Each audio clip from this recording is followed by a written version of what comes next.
Ça a bien été. L'objectif, c'était pas un objectif de résultat pour la première année. L'objectif, c'était de mettre en pratique ce qu'on faisait lors des entraînements. Puis je pense que pour ça, on a quand même bien réussi. Il y a eu beaucoup de choses qu'on a fait lors des matchs qu'on a pratiqués à l'entraînement. L'objectif est toujours de bien performer. Par contre, je pense qu'au jour d'aujourd'hui, tous les sports-études avaient la même vision, c'est-à-dire de bien performer, mais pas à n'importe quel prix. C'est souvent des fois là qu'on voit que nous, on n'était pas soumis à une pression du responsable des programmes, etc. On n'avait pas de bannière à aller chercher. L'objectif était vraiment de bien jouer et d'être capable de gagner tout en jouant avec chacun notre façon de jouer et puis qui nous est propre en termes de philosophie de sport-études. C'était quand même bien, on a fini deuxième.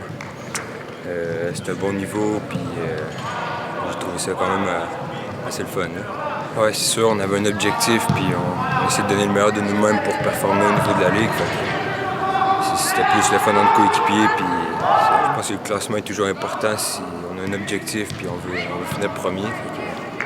C'est sûr qu'on voulait finir dans les premières, mais en même temps, on voulait surtout bien jouer, puis qu'on soit à notre plein potentiel et qu'on s'améliore. Très satisfait, premièrement parce qu'on a vu des équipes qui ont cherché à jouer. On n'a pas vu d'équipes et d'entraîneurs qui étaient là pour chercher la victoire à tout prix en jouant n'importe comment.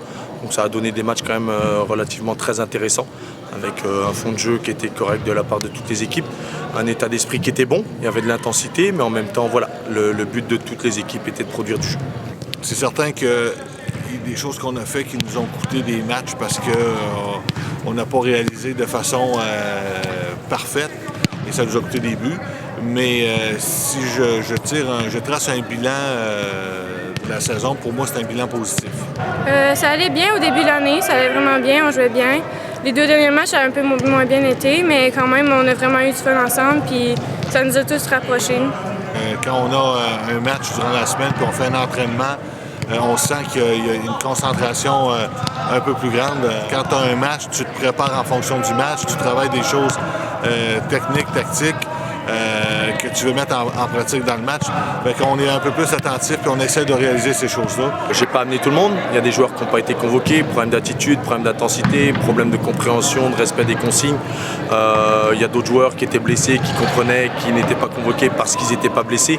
On a la chance, nous, d'avoir un service de physiothérapie au sport-études qui nous permettait justement d'avoir un impact avec les jeunes et de leur faire comprendre qu'un joueur à 80% ne devait pas jouer, chose qu'ils ne vivent pas forcément toujours dans d'autres circonstances. Donc voilà, nous, il y a eu un rôle éducatif aussi à ce niveau-là qui était très intéressant. Oui, vraiment. Oui, moi, à chaque fois qu'on avait des matchs, je suis vraiment contente parce que il y a plus de calibre et on peut vraiment mieux s'améliorer. La plupart des joueurs dans l'avenir qui vont faire partie du Dynamo et des sélections régionales vont avoir passé par le sport-études. Donc, on veut déjà commencer à instaurer ça, étant donné qu'on les a 9 mois par année. Quand ils vont arriver au Dynamo, ils vont arriver aux sélections régionales, puis on va répéter les mêmes choses, on risque d'avoir 80% des joueurs qui vont savoir de quoi on parle.